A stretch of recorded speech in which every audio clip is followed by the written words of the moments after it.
अस्सलाम वालेकुम वरहमतुल्लाह। वालेकुम अस्सलाम। अच्छा, नेचुरल फार्मिंग के कितने तरीके हैं दुनिया में इस वक्त जो है? देखिए, मुख्तलिफ़ ममालिक में उनकी कल्चर और उनकी इन्वायरमेंट के हिसाब से इसमें मुख्तलिफ़ दुनिया के ममालिक में कुदरती तरीक़े काश्तकारी के ऊपर काम हुए हैं। इसमें जो चंद एक मैं तज़किरा कर दूँ तो ऑस्ट्रेलिया में जैसे पर्मा कल्चर, जिसके बानी जो है बिल मॉलिसन थे, उन्होंने इस पे काम किया। तफसील से तो मेरे ख़्याल से हर मौजू के ऊपर आपको अलग से कई लेक्चर रखने पड़ेंगे। और अमेरिका में गेब ब्राउन ने इसका आगाज़ किया, लेकिन अब जो SARE sustainable agriculture research education का एक इदारा है USDA का, वो लोग रीजनरेटिव फार्मिंग के ऊपर काम कर रहे हैं। तो ये भी कुदरती तरीक़ा है ज़राअत का।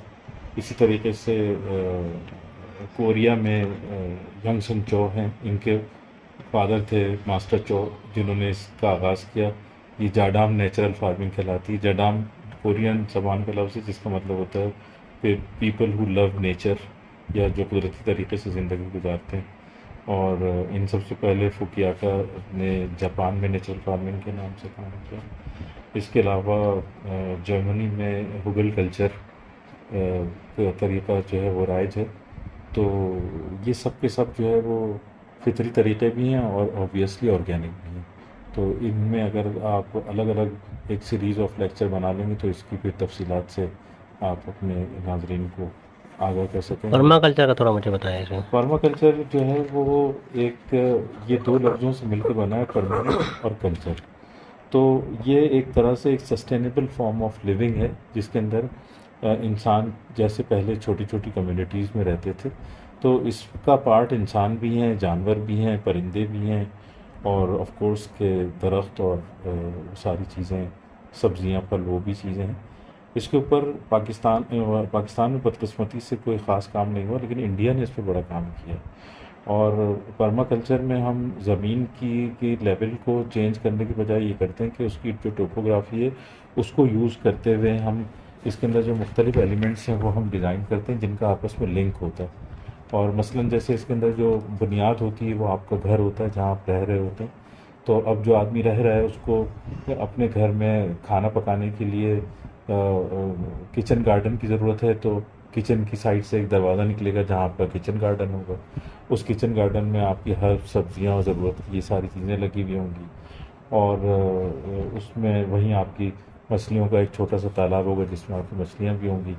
अच्छा, इसमें बड़ा सेंसिबली चीज़ों को प्लेस किया जाता है, सारे एलिमेंट्स को। अब जैसे मुर्गियाँ हैं, मुर्गियों को आपको काफ़ी केयर की ज़रूरत है, मछलियों को केयर की ज़रूरत है। तो ये जहाँ आपकी रहाइश होगी उसके पास होंगे, क्योंकि मुर्गियों को कम से कम आपको दिन भर में 2 मरतबा देखना पड़ता है। तो इनका जो दरबा होगा या की जो रहने की जगह आप बनाएंगे वो आपके घर के पास होगी। गाय और दूध जैसे दूसरे बड़े जानवर हैं, उनको आप तो इतना फ्रीक्वेंट विज़िट नहीं करना पड़ता, तो वो थोड़े से फासले पे होंगे। वहीं उनकी ग्रेजिंग ग्राउंड होगी। तो मतलब चीज़ों को ऐसे इंटेलिजेंटली प्लेस किया जाता है कि उसमें आप कम से कम एनर्जी खर्च करके you get the more benefit इसके अंदर। और ये सारी चीज़ें आपस में कनेक्टेड होती हैं भाई। वंस अगेन कि एक का वेस्ट दूसरे का फीड होगा, तो ये सारी चीज़ें आप उसमें इस्तेमाल करते हैं। और अच्छा। यहाँ से भी कोई वेस्ट नहीं, ज़ीरो वेस्ट है इसमें। बल्कि जो चीज़ें सरप्लस होती हैं वो तो बाहर जाती हैं, फल सब्जियाँ जो आपकी ज़रूरत से ज़ायद होंगी, लेकिन इनपुट यहाँ बाहर से कोई चीज़ नहीं आती। सारी फर्टिलाइज़र सब आप वहीं बनाते हैं। वाटर रिसोर्सेज भी इसमें रेन वाटर हार्वेस्टिंग के ऊपर भी काम करते हैं। इंडिया में एक जगह थी, उसको वो लोग वेस्ट लैंड कहते थे, तो उन साहब को मैं नाम भूल गया, जिन्होंने वहाँ, आलम ये था कि अगर 2 घंटे भी बारिश होती थी तो सिर्फ 2 मिनट के बाद ज़मीन इतनी खुश्क हो जाती थी, बह के सारा पानी चला जाता था कि अगर आप कागज़ ज़मीन पे गिरा दें तो वो सूखा कागज़ ऊपर आता था। उनके हिसाब से, गवर्नमेंट के हिसाब से, वो जगह उन्होंने उसको वेस्ट लैंड कहते थे कि जिसकी किसी इस्तेमाल में नहीं आएगी। उन्होंने वो ज़मीन गवर्नमेंट से हासिल की और गांव के लोगों की उन्होंने मदद ली, और वहाँ पर उन्होंने सबसे पहले दरख्त लगाना शुरू किया। दरख्तों का जो एक पर्पज़ जहाँ और इसके बेनिफिट्स हैं, वहाँ पानी के हवाले से दरख्तों का एक बहुत ज़बरदस्त काम है जिससे लोग वाकिफ़ नहीं हैं, कि जो सरप्लस पानी होता है उसको ज़मीन के अंदर डाल देते हैं, और जो जब पानी कम होता है तो ज़मीन से वापस ऊपर लेकर आ जाता है। अपने वाटर लॉग जो लैंड है तो उसमें भी उसका दरख्त भी हाल फायदा यही है ना। करते हैं, और जो खुश्क ज़मीन है वहाँ पर भी अगर आपने दरख्त लगा दिए तो आपकी वहाँ पर जो है ना आपकी सारी प्लांटेशन वहाँ पर स्टार्ट हो जाएगी।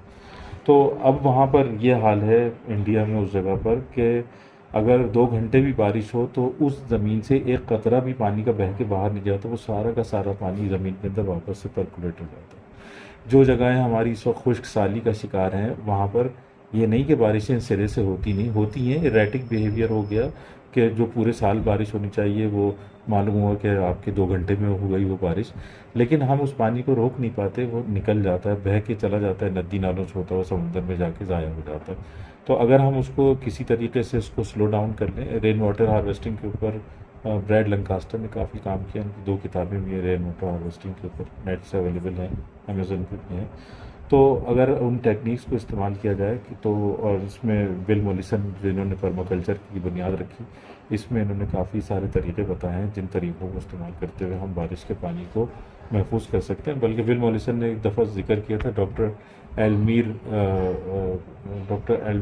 ब्राज़ील के थे, उनका कहना ये था कि अगर किसी जगह सिर्फ 2 इंच भी बारिश होती है तो मैं उससे पूरा साल एग्रीकल्चर कर सकता हूँ।